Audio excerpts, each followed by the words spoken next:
Entonces salía del escenario y dije, qué bien. Sí. O sea, qué bien, qué bonito es esto, qué gusto y qué suerte tengo de poder vivir esto. Eso es lo que pasa por mi cabeza. Y luego, cuando ves a la gente cantando tanto, pues sentía mucha gratitud, sinceramente. Exacto. Y es que me hago una lesión en la rodilla. Justo a la vez que aparece la música de verdad, o sea, la música de autor que empiezo a componer yo, ¿no? La trova, a mi vida, me hago una lesión en la rodilla, tengo que dejar el fútbol y entonces empecé a volcar todo eso y todo ese tiempo en la música, la verdad. Sí. Los escuché en los pequeños foros de 100 personas. Jorge Drexler, que ahora es un dios de la música, pues tocaba en un pequeño foro llamado Libertad 8, donde también pues empecé yo mi carrera, y los veía ahí y me fascinaba y pensaba, es que no es que quiera hacer eso, es que yo soy eso. Porque todo tiene un precio. Cuando tienes una carrera, tiene un precio. Y cuando tienes, o sea, una carrera pequeña tiene un precio, cuando tienes una carrera grande tiene un precio. En la carrera pequeña recibe menos cosas y el precio que tiene pues suele ser menor o grande en el caso de que no te hayas permitido, porque te produce una gran frustración. Y cuando sí te has permitido tener una carrera grande, pues recibes mucho generalmente, pero también recibes mucho de otras cosas. Platiquemos desde cero con Edgar Maceda. Amigos, muchísimas gracias por acompañarnos. Sin más preámbulo, ya saben a quién tenemos. Le damos la bienvenida y fuerte el aplauso. Bien, Marwan, por favor. Aquí chiflamos. Así un poquito. ¿Cómo está? Oye, le llamamos saludo televisivo. Así ya es. Tenemos mucho rato platicando, pero tenemos que hacerlo. Claro que Marwan, sí. ¿Cómo estás? Pues muy bien, encantado de estar en México, encantado de estar aquí hablando contigo y la verdad que un gusto. Oye, estábamos bien contentos porque ahorita que vamos a platicar, que nos empezamos a conocer ya acá en persona, sí. Vamos a tener que arrancar con el tema de tu nombre. Todos decíamos Marwan. Me parece Marwan, bien. Marwan, Margan. Sí. ¿Cómo se pronuncia tu nombre? Lo dije bien, ¿no? Sí, es Marwan, el nombre. Aquí lo habéis escrito perfectamente. Y la cuestión es que hace 3 años, porque es una palabra árabe, es un nombre árabe, le puse la tilde yo para que la gente lo empezara a decir bien, porque todo el mundo decía Marwan, Marvan y esas cosas. O sea, entonces lo hiciste adrede, no es que venga así de pila, como decimos acá. No, como es una palabra árabe, no lleva tilde. Entonces se le he puesto, se dice Marwan. La W es como pronunciación inglesa, como una U normal, ¿no? Oye, y no me imagino que tanta gente que se te acerca y que te dice el nombre distinto, tienes que como querer corregirlo, pero también ya no te puedes desgastar corrigiendo todo. Alguna vez corrijo, pero ya es que es un desgaste lo que te dices. Sí. La verdad que prefiero, mira, si me quieren, me da igual cómo me llamen. Oye, tu nombre artístico, tú lo decides así. Sí, bueno, aparte es que es mi nombre de pila. Sí. También, o sea, porque mucha gente ya ves que agrega algo, dice su apellido, quiere poner algo. Tú decidiste ponerlo nada más así. Nada, es que me parecía que era bastante contundente ya como nombre artístico, la verdad. Y que tenemos buena recordación, que es lo que decíamos ahorita. Sí, es sencillito. Sí. Mi estimado Marwan, qué gusto tenerte por acá. Esperamos y México te esté recibiendo de la mejor manera. Para toda la gente que te conoce, que te sigue en redes y los que no, métanse a su Instagram, espero todavía esté vigente por ahí, si no lo va a tener seguramente en alguna historia destacada. Hay un video que subiste ayer, antier, el domingo. El domingo a tus redes, que está increíble y se me puso la piel chinita, porque aparte lo empecé a ver y hay un silencio natural en el foro donde estás.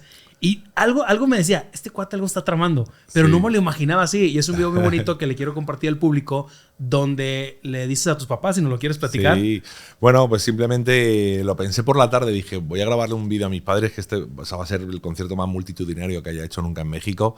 Va a haber miles de personas y mis padres disfrutan mucho con lo que hago, siempre me han apoyado mucho. Y sabía que les iba a emocionar, ¿no? Entonces hicimos un vídeo pues, desde el escenario con silencio absoluto en el Metropolitan, con 2.200 personas.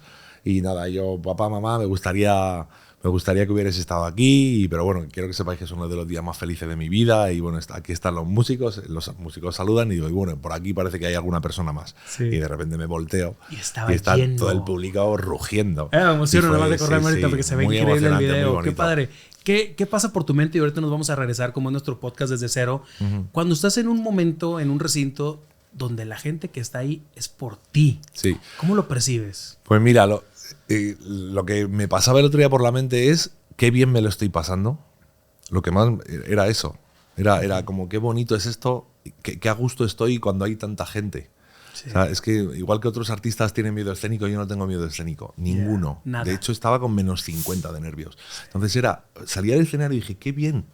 O sea, qué bien, qué bonito es esto, qué gusto y qué suerte tengo de poder vivir esto. Eso es lo que pasa por mi cabeza. Y luego, cuando ves a la gente cantando tanto, pues sentía mucha gratitud, sinceramente. Gratitud y más gratitud y más gratitud.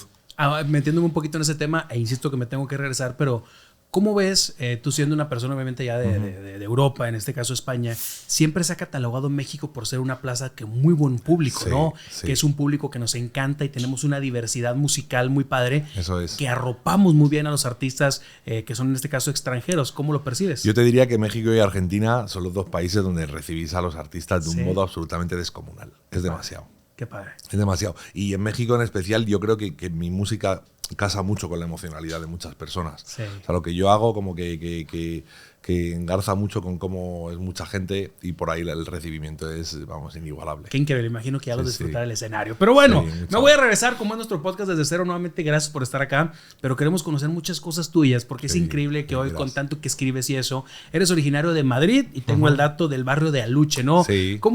¿Cómo es esa infancia madrileña rodeada de tanta cultura, de tanta diversidad de opciones que puedes tener tanto para la parte artística, la parte culinaria, deportista? ¿Cómo fue tu infancia? Bueno, Madrid es verdad que es una ciudad que además la describo en una de mis canciones, que es un sitio muy bullicioso, con mucha vida nocturna, muchos bares, mucha cultura, de los mejores museos del mundo, mucha comida. La verdad que es un sitio para divertirse, posiblemente de los mejores que haya en toda Europa, ¿no?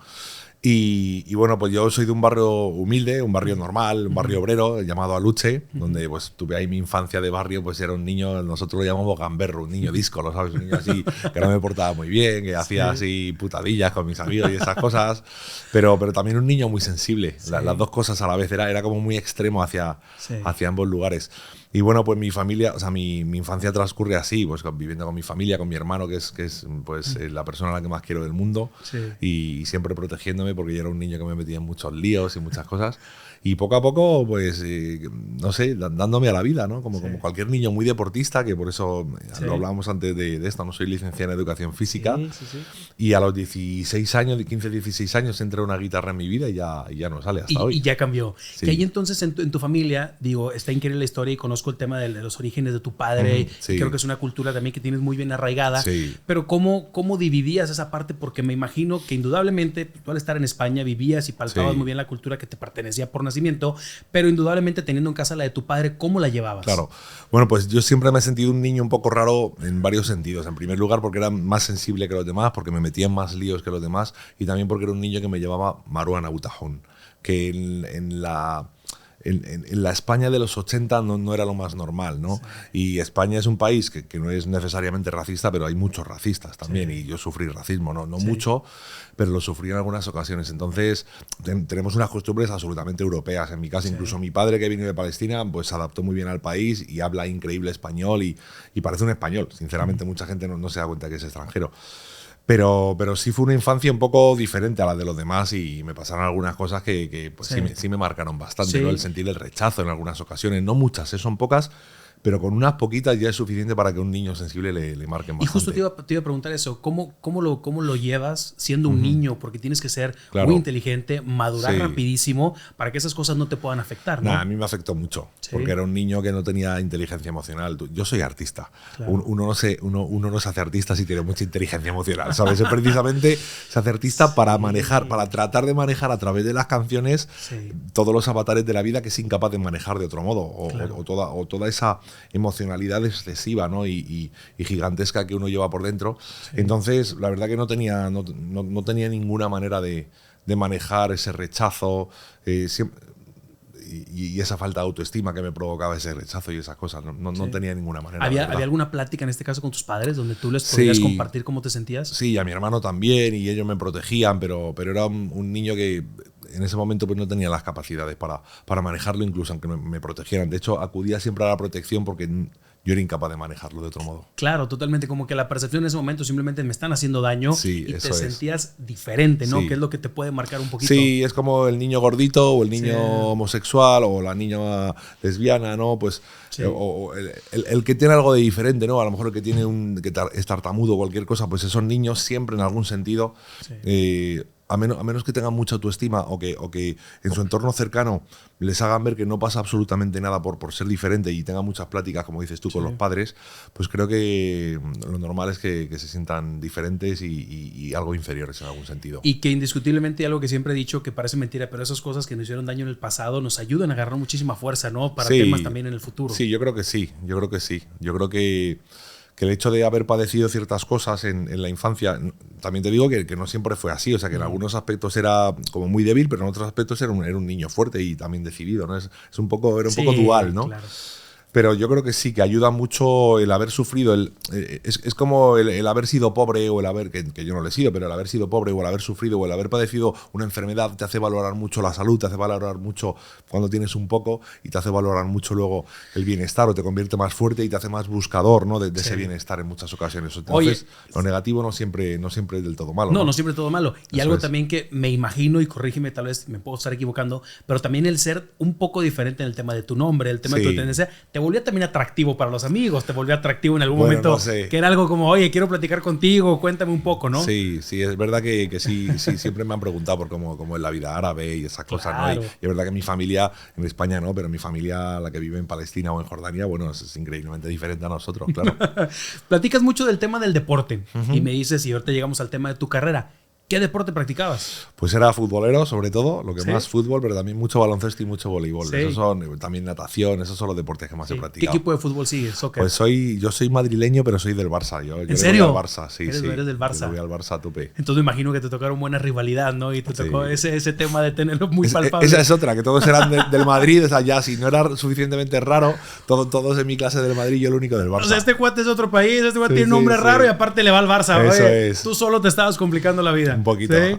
Eres futbolero y me imagino que entonces en casa también se buscaba y se hacía deporte, ¿no? Sí. De hecho, empezamos haciendo deporte con mi padre, que era muy deportista también él desde joven, y mi hermano y yo estábamos haciendo todo el día deporte y bueno, y aquí seguimos. Yo tengo 45 años, mi hermano 48 y estamos constantemente haciendo deporte. Y dime algo la verdad, ¿eras bueno para el fútbol? Era un típico delantero tanque, ¿sabes? O sea, físicamente era muy bueno, técnicamente no era bueno. Ya. Pero era de las que pónmela en el área y yo la mato, ¿no? Sí, eso es. O pónmela al largo que no me agarran, que corro mucho más. Oye, y algo que les digo yo, y platico mucho, yo le llamo que es un tema de click, que es un tema de feeling, que es un tema... Yo les digo que vibras y te pones chinito. Si tú vienes con el tema del deporte y muy arraigado con la familia, ¿en qué momento llega la música a tu vida? Porque tienes que tener muy marcado el momento en el que... Sí, de hecho hay un momento que hace así. Sí, exacto. Y es que me hago una lesión en la rodilla. Justo a la vez que aparece la música de verdad, o sea, la música de autor que empiezo a componer yo, ¿no? La trova, a mi vida, me hago una lesión en la rodilla, tengo que dejar el fútbol y entonces empecé a volcar todo eso y todo ese tiempo en la música, la verdad. Sí. ¿Y quién habías anteriormente ya experimentado en el tema de la música? ¿Habías tocado algún instrumento o algo? O sea, llevaba 2 o 3 años tocando la guitarra con amigos, pero tocaba heavy, tocaba Serrat, tocaba los Beatles, tocaba canciones de otros.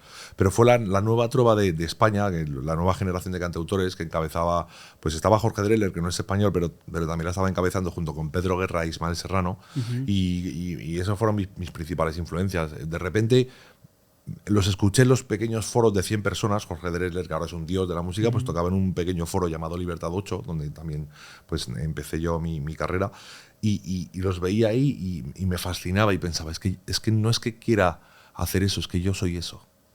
O sea, realmente era como un tema de decir, es que necesito contar mi vida de este modo, porque es que, o sea, no ha habido nada que me represente tan bien. Y como tenía esa falta de autoestima, esa falta de habilidades sociales para contactar en algunas ocasiones, o esa falta de habilidades emocionales para entenderme, la música fue el recipiente perfecto para volcar todo eso. Fue como un escaparate y un momento también donde puedes sacar todo y dejarte ser y dejarte ir, ¿no? Y que aparte, me imagino eso, como dices tú, no es tanto que quiera ser él, o sea, yo quiero estar ahí, ¿no? Claro. Lo necesito y eso es lo que estoy vibrando. Sí, o sea, quería contar mi historia. Yo me aficioné a esto y me enamoré de los cantautores porque realmente me contaban mi vida. Sí. Y yo sentía que necesitaba contar la mía. A mi modo, ¿no? Que dicen que es cuando un buen cantautor da en el clavo, ¿no? Cuando alguien identifica esa historia que está contando que la puede hacer tuya. Eso es. Ahora, ¿cómo lo llevabas? Porque eras maestro de educación física, ¿no? En una escuela. ¿Cómo hacías eso? Estabas con el deporte, pero ya traías el tema de la música, eso ¿no? Es, pues justo cuando acabo la universidad y empiezo a trabajar inmediatamente, pues empiezo ya muy duro a darle a los conciertos. Iba pegando algún concierto salteado, pero ahí ya empiezo a darle muy duro a los conciertos y por suerte tenía un trabajo de lunes a jueves solo. Con lo cual, viernes, sábado y domingo libre para irme a otras ciudades a tocar o lo que fuera, y era solo un trabajo de tarde, con lo cual me dejaba mucho tiempo. Sí. O sea, disponía de mucho tiempo para componer y dedicarme a la música. Hay algo que yo les digo también que es bien complicado y tenemos que saber en qué momento hacerlo. que tú al estar en una escuela te da una estabilidad, ¿no? Sí, te da una estabilidad económica y puedes perderte de los sueños, ¿no? Por decir, tengo una estabilidad, me pagan un fijo, estoy tranquilo, pero tú decidías abandonar todo por el sueño que ya traías, ¿no? Eso es. Yo era profesor de un ciclo de grado superior, que es como los ciclos de técnicos deportivos para personas de 18 años en adelante. Era un ciclo así, que no es una universidad, pero como media universidad, ¿no? De 2 años era profesor ahí y cerraron el ciclo y me ofrecieron dar la educación a jóvenes de 12 a 16. Y fui el primer día y dije, o sea, por favor, puedo pedir una excedencia, ¿no? Que es como un permiso de 2 años sin trabajo para probar la música y tal. Y ya ni regresé a renovar o a decir, oye, que lo dejo ya. No, ni regresé. De hecho, si lo están viendo, para decirles que está en México, no va a regresar, ¿verdad? Me quedo aquí para siempre. Oye, y a la par, ¿tienes alguna plática con tus padres? Porque a veces los padres también son como, oye, hijo, estás trabajando bien, lo has logrado, qué bueno que estás en una escuela. Y de repente el hijo sale con que quiere abandonar todo por irse a la música. A ver, les dio un poco de miedo, pero la realidad es que en el momento en el que yo dejo el colegio ya tenía un sueldo como músico. O sea, en Madrid ya había llenado una sala de 400 personas, 500 personas. Iba a Barcelona y venían 100 personas a verme. O sea, ya tenía un público y en el momento en que lo dejo todo o sea, subo 1 o 2 escalones a nivel de público. Inmediatamente. Porque dedicaste todo tu tiempo a eso. Sí, así. Yo creo que también a veces la vida premia a los que se arriesgan. Tengo esa sensación. Que tú pones un artista, por lo que he leído de ti, de mucha resiliencia, ¿no? De mucho trabajo, de seguir echando, de seguir apostando. ¿Dónde nace tu amor por la escritura? Bueno, pues nace también en ese momento en el que estos cantautores entran en mi vida, porque son grandes poetas todos, a Sabina, Serrat, Aute, Silvio Rodríguez, Jorge Drexler, son grandísimos escritores de canciones. Sus canciones pueden ser leídas también, hay una fuerza poética brutal. Y pues empiezo a influenciarme por ellos, empiezo a influenciarme por muchos más cantautores y empiezo a influenciarme también directamente por muchos poetas. Empiezo a beber y beber y beber y beber como un loco libros de poesía. Supongo que también influenciado por mi madre, que era profesora de literatura. Pero hasta entonces yo era una persona tan creativa que me costaba leer. O sea, no es que me costara leer en sí, ¿no? Yo leía perfectamente, pero me costaba concentrarme leyéndome porque tenía una mente tan creativa que de repente veía una palabra y empezaba a imaginarme cosas y me leía la página y no me había enterado de nada. Y esto me sigue pasando todavía. Quizá tengo un trastorno de déficit de atención o algo así. Pero me costaba mucho leer, no me centraba en la lectura. Y en cuanto apareció la poesía en mi vida, empecé a centrarme ahí muchísimo. Que empiezas a darte cuenta que también hay una pasión que tienes ahí en el tema de la escritura, ¿no? Y hay algo que tiene que ver conmigo mucho. Sí. ¿Cuándo, viéndome a la parte de tus libros, cuándo haces tu primer libro? Porque hacer un libro no es cualquier cosa, ¿no? Y hay gente que lo celebra como un platillo y tú no solamente tienes uno, ¿no? Sí, tengo unos cuantos. ¿Cómo llega el tema del libro? Pues yo ya llevaba una carrera más o menos exitosa en España, llenaba salas de 1000 personas en Madrid, o sea, ya en Barcelona, en otros lugares ya tenía un cierto público y en el año 2008-2009 yo ya llevaba años escribiendo poemas, pero comienzo a publicarlos, a compartirlos con gente al calor de las redes sociales. Pues ya empiezo a ver MySpace, Twitter, Facebook, Instagram todavía no le daba. Y bueno, pues sobre todo en Facebook empiezo a compartir mis poemas y veo que empiezan a tener mucha adhesión. Y la gente va, Morvan, de verdad tienes que juntar estos poemas y estos textos, tienes que juntarlos en un libro. Y entonces decidí hacer una selección y me quedé como 10 textos solo. Y dije, este año voy a escribir un libro. Y me senté y de repente el hecho de tener el objetivo de escribir un libro hizo que mi nivel poético subiera mucho. Claro. Al tener un objetivo, yo creo como que el cerebro ayuda al cerebro a explotar. Y me imagino que inconscientemente también era ese poder de decir y ese compromiso de este mensaje tiene que llegar y trascender, ¿no? Sí, o sea, eran ganas de contar cosas bellas y cosas hermosas y uno trata de hacerlo lo mejor posible. Y nada, pues un año después publiqué mi primer libro, lo publico con una pequeña editorial de un amigo, hago 4 ediciones y se agotan así. Rápido. Y inmediatamente me hice mi editorial y lo empecé a sacar ese libro con mi propia editorial y vendí 50.000 copias. Y de hecho, o sea, yo sé que hay gente de la música que me compró el libro, pero de repente hubo un boom alrededor de mi libro y del libro de otros 2 amigos poetas, inusitado, inesperado, y empezamos a vender decenas de miles de libros, no solo yo, ellos otros también. Y se empiezan a sumar muchos amigos trovadores que yo les digo, oye, publicar vuestros libros. Y empiezan a vender decenas de miles de libros. Entonces inventamos un movimiento brutal en España que éramos cantautores y vendíamos mucho más libros que discos. Y era como, esto es una locura. Y ya había gente que nos conocía por los libros y no por los discos. Y yo decía, ¿pero qué es esto? ¿Nunca te quitó el peso el libro que la música? O sea, No, de decir, no, pero es verdad que mucha gente me empezó a reconocer como poeta y no como músico. O sea, él es el poeta que canta. Eso es, ¿verdad? eso es. Y entonces ahí ya yo decía, no, yo soy un cantante que hago poemas, que escribo poemas, no un poeta que canta. No es lo mismo. Sí. Igual que Sabina. Sabina no es un poeta que canta.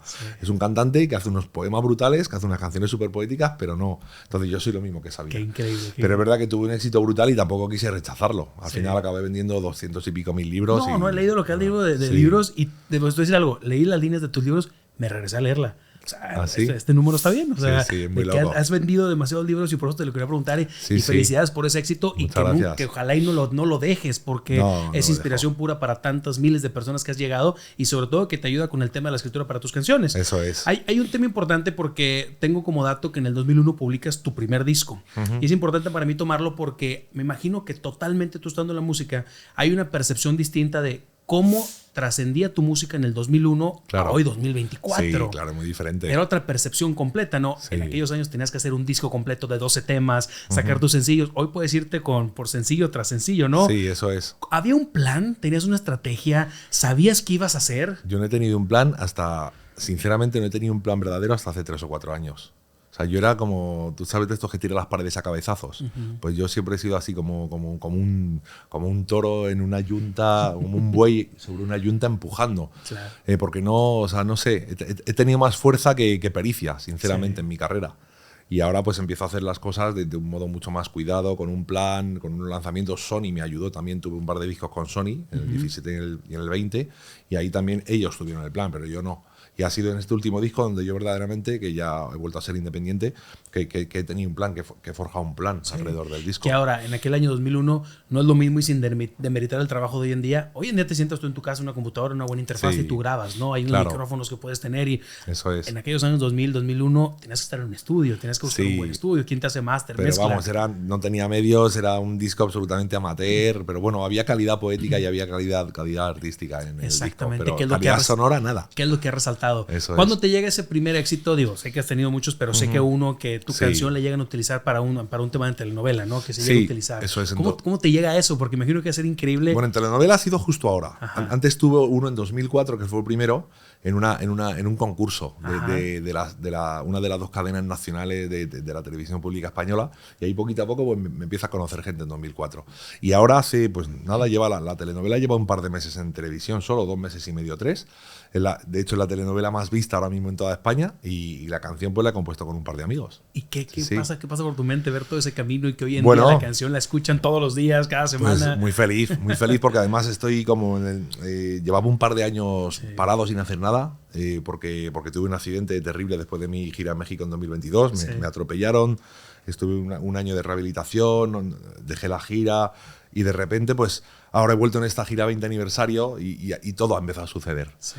Más éxito que nunca en los conciertos. De repente hice otra canción también para un documental que grabé con Rosalén. De repente también esta canción, ¿no? Para la televisión, y es como que todo ha sucedido junto y la verdad que es muy agradecido de poder tener una canción en televisión todos los días. Es una maravilla. No, y que no cualquiera lo logra. Y hoy con la digitalización que hay es muy sencillo como que la gente pueda distraer esa atención y que tu música esté ahí. Creo que es importante. Me regreso tantito un par de años y todos vivimos desgraciadamente el episodio de la pandemia, ¿no? Pero un momento que tú venías muy bien, ¿no? Y tienes que frenar como que muchos planes. ¿Qué pasa también por tu vida y en ese momento? Porque tienes que poner el freno y decir, ¿qué voy a hacer? ¿Qué haces con tu equipo? Pues mira, fue una pena porque realmente había hecho el mejor disco de mi vida y lo iba a sacar en 2020. Al final lo acabé publicando en 2020, pero fue un disco que no tuvo la relevancia de vida, no por la calidad de las canciones, que algunas canciones sí tuvieron su relevancia, pero porque no pude darle recorrido, porque al final tú tienes un periodo de promoción de ese disco, pero luego tienes una gira que es lo que va retroalimentando el disco. Y no existió esa gira para retroalimentar el disco. Y fue una pena porque el disco es una maravilla. Por suerte, en este 20 aniversario he agarrado 3 canciones de ese disco y las añadí ahí también porque he metido canciones de todos mis discos, ¿no? Sí. Y ahí por ahí le he podido reflotar un poco, pero me dio un poco de tristeza, sinceramente, porque el disco era muy bonito. Porque aparte me imagino que tú como artista y obviamente dueño de tu música es como para ti cada canción que sale es la mejor que la anterior. Y esta es la mejor y es un reto personal. Entonces como que tienes ese detalle que se quedan ahí. Dices, esta canción les tiene que llegar a un mayor número de personas. Eso es. ¿Tú eliges los temas con los que vas a salir? ¿Te ayuda a alguien? Sí, prácticamente siempre. A veces pido un poco de opinión a algún buen amigo cantautor o incluso cuando tenía discográfica pues les preguntaba, pero siempre coincidimos. Sí, siempre uno tiene claro cuáles son los buenos temas. Sí. Entonces, yo creo que desde dar las primeras notas y sientes ya cuál es el que tiene como un poquito, aquí le decimos que está pegajoso, ¿no? Que decimos que la canción que puede funcionar. Ahora, hablando de la industria como está hoy en día, sin demeritar el trabajo de hacer un CD, yo soy un fiel fan. Yo me tocó trabajar aproximadamente como 9 años en la industria de la radio. Y a mí me encantaba recibir el disco, ¿no? Claro. Yo soy de los que me gusta, valoro mucho ese arte. Y me gustaba abrirlo y sacaba el libro. Y me gustaba hasta leer las letras. Me encantaba que el disco trajera un libro grande. Hoy en día, ¿cómo visualizas el compartir, que es más digital, que a la gente le llega un tema? ¿Cómo es tu percepción de ese año 2001 que viene tu primer disco ahora? Pues, por ejemplo, pienso en los jóvenes de hoy en día, de las personas de 15, 20, incluso 25 años, que no han tenido ese pálpito que sentíamos tú y yo cuando y en mi caso yo iba en metro a la tienda de discos que estaba en el centro de Madrid, agarraba el disco, lo pagaba y luego iba en el metro oliendo el disco, leyendo las letras antes de... Porque eran canciones que no conocías, a lo mejor conocías una. Exacto. Y te ibas a tu casa y ponías el CD. Y de hecho en la nota de prensa de este disco último cuento la importancia de las canciones en mi vida, porque para mí eso era un viaje. O sea, de repente era escapar del mundo, era poner ese disco con las letras, sentarme en casa y escuchármelo entero de principio a fin, y era como entrar en otro universo. O sea, de esto que hablan del multiverso, ¿no? Que está ahora tan de moda, que es la capacidad de tener varias existencias simultáneas en varios lugares. Bueno, pues yo tenía una existencia simultánea, dos existencias simultáneas en el mismo lugar, que era antes de poner un disco y después de poner un disco. Yo les digo que lo llegué a escuchar también cuando me movía en metro, en el camión, ya cuando tuve coche, disfrutaba poner el CD en el coche. Y yo siempre les decía, el artista tiene estos sencillos, yo les decía, no, escucha el track 7, el track 8, ese está buenísima. Que está increíble. Y me encantaba. Y hoy en día hemos perdido eso. De hecho, anteriormente el artista vivía de la venta del CD, hoy en día no.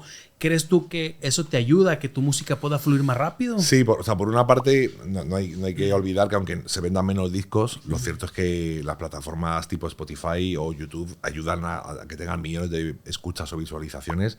Y bueno, en ese sentido, pues yo nunca, no sé si hubiese llegado a tener 630.000 o 680.000 oyentes de otro modo. Pues gracias a Spotify los tengo. No sé si escuchan una canción o 25, pero bueno, están ahí esos números, y yo creo que también democratiza mucho y hace que muchas personas que a lo mejor no tienen dinero para comprar sus discos o que están en otro rincón del mundo y mi disco no iba a ser publicado en ese país, pues tenga acceso a la música, con lo cual que hoy en día estás a un clic, ¿no? Y con todo se pierde. Sí, estás a un clic de distancia y un clic de velocidad. ¿Cómo visualizas la industria hoy en día que estás ya en México? Que bien o mal, te decía, México es un país que arropa, pero un país por lo mismo lleno de competencia. Claro, sí, la industria es rara, ¿no? Porque es que no se puede tener una sola idea sobre la industria. Si piensas ahora mismo en las discográficas como industria, pues las discográficas ahora mismo están muy volcadas en lo urbano en general y en lo que funciona rápidamente, y están prescindiendo de artistas como yo, que a lo mejor pues tenemos un mensaje de mayor calado, que somos más interesantes en las entrevistas porque tenemos pues algo que contar, una historia, ¿no? Algo más pausado, que no obedecemos tanto al Star System y a esta voracidad o a esta frenesí de sacar canciones. Y bueno, pues eso es una parte de la industria. La otra parte de la industria somos los que vamos más lentos. Tenemos una historia que contar, todos nuestros discos obedecen a una idea más profunda, más pausada, más un mensaje a largo plazo y no a corto plazo, y eso también es industria. Y por suerte, pues ahora hay grandes distribuidoras, como puede ser The Orchard, Altafonte o 1RPM, que te permite a cualquier persona que se haya grabado un disco publicarlo en las mismas condiciones que Sony. O sea, yo no he hecho nada en este disco por mi cuenta, no hay nada que no hubiera hecho Sony. Es decir, lo he hecho exactamente igual. Me he buscado, lo único que tengo que hacer yo es la inversión, una inversión fuerte, pero he tenido la misma llegada, los mismos números, incluso mejores, tengo más oyentes que antes con Sony, los mismos medios nacionales, internacionales. O sea, lo cierto es que uno se lo puede hacer y eso también en la industria, aunque no sea a través de grandes corporaciones. Y ahora, Manuel, también es algo bien importante eso que dices, porque anteriormente yo creo que una disquera deslumbraba al artista, ¿no? Sí. Era el sueño de cualquier cantautor, tengo que estar en esa disquera. Y muchas veces es un arma de dos filos, porque la disquera te puede guardar. Claro. No estás en prioridad de la disquera y la inversión puede quedar ahí. Como dices, hoy en día puedes invertir tus recursos. Claro, en general ya yo tengo la sensación de que la disquera ya no guardan a nadie, porque antes sucedía. Yo creo que ya cuando invierten y no lo guardan, pero es verdad que pierdes un poco el control de los tiempos. Y lo malo de las disqueras, que yo recibí muchas cosas buenas, y no voy ahora a despotricar de ellos, no hay problema, pero es verdad que a veces hay que pasar demasiados filtros hasta que la información le llega a todos los equipos, porque hay muchos equipos, está el departamento de marketing, el departamento de cuentas, el departamento de no sé qué, y a veces hay gente que está empujando contigo con todo, y a veces hay gente que te pone trabas. Y eso es lo malo. Sí. ¿Sabes? Y de repente hay gente que no tiene ni puta idea de qué cantas tú y está teniendo un poder brutal de decisión sobre tu proyecto, porque a lo mejor las cuentas o los números todavía no les están dando. En cambio, el equipo artístico, el AR, todo marketing están volcados y se ven frenados en el trabajo, y yo también. Y que tú estás acá cruzado de brazos esperando de que en qué momento, sí, y como dices tú, los tiempos pueden estar muy desfasados. Un poquito. Mencionabas algo, y sin meternos en camisa de once varas, y me encantaría escuchar tu opinión por el tipo de música que tú haces, que yo te podría decir con mucho respeto, para mí es arte, porque es poesía, porque es algo con mucho sentido. Pero vemos hoy que diste en el clavo. Hoy en día, honestamente, vende mucho el género urbano, vende mucho en México, por ejemplo, el género bélico tumbado que ahora se escucha, que las letras, yo no puedo estar de acuerdo con muchas cosas que se dicen hoy en día, con el tipo de cultura. ¿Cómo lo percibes? Porque puede ser, y igual no voy a decir nombres, pero un artista que mienta a su madre en todas las canciones y te llena mañana una arena, y un artista que trae poesía, que trae texto, que trae corazón. ¿Qué pasa? ¿Qué pasa con ustedes, esos artistas? ¿Cómo lo ven? Mira, yo sinceramente siempre he pensado que tiene que haber espacio para todos los artistas. Lo malo es que si solo lo hay para un cierto tipo de artistas que obedece a la superficialidad, al consumo rápido, etcétera, etcétera, que en general en la mayoría de las ventanas mediáticas suele ser así. O en Spotify, en gran parte, pues ahí como si tú te pones las 50 canciones más escuchadas en España, es que no están ni Alejandro Sanz. Es que hay 50 o 48 artistas urbanos, ¿no? Sí. Entonces, lo malo es que tenga tanto peso eso. No que lo tenga, a mí me parece bien que lo tenga, pero estaría increíble que también hubiese 4 raperos, 2 rockeros, 2 cantautores y alguien de música folclórica española. Entonces, que hubiese un poco una mezcla de todo, ¿no? Incluso aunque hubiese más de otra cosa. Pero es verdad que sí. Está muy dominado, ¿no? Está demasiado dominado. ¿Y crees que eso polariza un poco también a la industria, no? Porque es lo que se escucha. Llegas a un restaurante y eso es lo que escuchas. Llegas a un bar, es lo primero que escuchas antes de tener más opciones. Hay una dictadura, hay una pequeña dictadura del número y del like y de lo que da dinero, ¿no? Y a veces, porque todo se mide por esos números. Y hay intangibles en la música. Hay artistas que a lo mejor te dan menos números, pero te dan un prestigio brutal. Hay artistas que a lo mejor te dan menos números, pero sus canciones son obras maestras. Y muchas veces prescinden de personas que hacen obras maestras en favor de los que tienen números, aunque hagan fast food o hamburguesas musicales. Entonces yo creo que debería haber un equilibrio. En este caso, pues yo te voy a contar el caso de la discográfica en la que yo estaba, en Sony Music. Cuando dejé la discográfica con ellos, que fue de mutuo acuerdo y maravillosamente bien, me dijeron, es que está cambiando mucho la industria. Y me di cuenta que estaban apostando, no todo, pero muchísimo a eso, y que muchos de los trovadores o cantautores que teníamos mucha calidad, y no solo yo, o sea, muchos otros, que tratábamos de hacer las cosas bien, que realmente los medios importantes nos atendían, que teníamos una historia que contar, prescindieron de nosotros. Y bueno, yo siento que es que hay se da demasiada importancia al dinero y al consumo rápido. Y yo me quedo con lo que dijiste tú, que para mí es importantísimo, y me encanta tu definición, porque tú dijiste, pues somos igual, vamos trabajando, pero unos vamos más lento que otros, ¿no? Claro, eso ellos tal vez por el movimiento el que representan hoy de música urbana, música bélica, y que lo que está de moda, pues es lo normal que tengan mucho más éxito. Y que ustedes vienen trabajando y tienen que llegar a otro tipo. ¿Qué viene ahorita de tus planes? ¿Qué vienes haciendo? Bueno, antes de tus planes, algo que no me quería brincar y lo tengo aquí, y aquí lo marqué rápido. Tienes un tema de activismo muy interesante. Sí. Que nos puedes compartir algo, porque hay muchas cosas que sigues haciendo. O sea, yo siempre, la verdad que desde muy joven, desde que tenía 18 años, mi primer concierto fue un concierto benéfico para conseguir dinero para Nicaragua, después del huracán Mitch, que tuvo lugar pues en el 98, 99. Y ahí empecé ya con el tema, pues siempre he sido muy sensible a los vulnerables, porque yo vengo de una familia de refugiados, de refugiados palestinos. Mi padre nació en un campamento de refugiados en Palestina. Toda mi familia recibió ayuda humanitaria de UNRWA, la agencia de la ONU de ayuda a los refugiados palestinos. Bueno, aquí no sé si se llama tienda de campaña, pero bueno, las típicas, no sé cómo se llama. Sí, aquí. tienda de campaña. Tienda de campaña también. Y bueno, reciben ahí ayuda humanitaria, pues unos kilos de garbanzos, unos kilos de legumbres, unos kilos de alimentos no perecederos. Mi padre también fue a un colegio de UNRWA y bueno, pues tuvo una ausencia de derechos humanos brutales, porque la tierra donde nació mi familia pues fue ocupada por israelíes y fueron expulsados. Y bueno, pues eso supongo que el provenir de una familia así, pues me ha hecho muy sensible a los vulnerables y a las injusticias y a todos aquellos que no tienen tantas oportunidades como yo he tenido en mi vida. Yo he tenido más oportunidades que mi padre. Yo he tenido una vida más próspera que mi padre, porque él partió de una situación terrible de la que yo no he partido. Entonces siempre he sido muy sensible a eso y bueno, sobre todo con el tema de Palestina, pues y más en este momento que realmente está habiendo un genocidio en directo, en el que no está interviniendo la comunidad internacional en condiciones, están dando migajas a los palestinos, no se está poniendo freno a lo que está sucediendo después de matar a 30 y tantas mil personas, a 14.000 niños en nombre de una guerra contra el terrorismo. Y realmente pues estoy muy involucrado, sobre todo en este momento, pues acabo de componer una canción llamada Nano Urgente para Palestina, que he cedido para todos los derechos de todo lo que se gane con la canción para los refugiados palestinos, y hago lo que puedo para llevar la voz del pueblo palestino, que es un pueblo también de paz, en contra de lo que mucha gente pueda pensar. Sí, qué increíble. ¿Y cómo logras hacer eso? Porque tú, por tus raíces, indudablemente no es algo que te puedas quitar tan sencillo. Claro. ¿Cómo haces para que no te afecte? Y hablo del tema de no querer hacer tampoco de más, porque tienes que tener un límite, ¿no? Sí. Creo que cuidas mucho eso para que no dejes también tu carrera, que tiene que seguir en Claro, forma. o sea, porque en realidad yo no soy un activista, yo soy un músico. Entonces me centro en la música y trato de hacer a través de la música y a través también un poco de mis publicaciones para hacer pedagogía, porque los medios también masivos en muchas ocasiones tienen ideas muy tendenciosas o muy interesadas, pues trato de hacer pedagogía, pero sobre todo lo hago a través de mi música.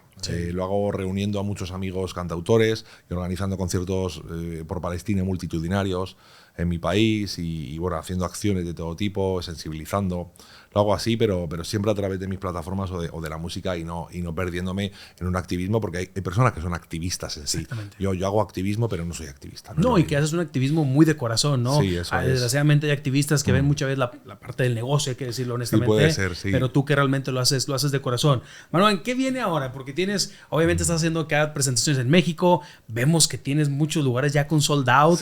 Platicábamos al inicio de esta charla, este video en Metropolitan en Ciudad de México, que es un lugar emblemático para los que nos gusta mucho la música. ¿Qué vienen ahora de presentaciones y cómo te sientes con ese recibimiento en México? Bueno, pues seguimos en México con estos conciertos en Monterrey, en Puebla, en Querétaro y en León y en Guadalajara.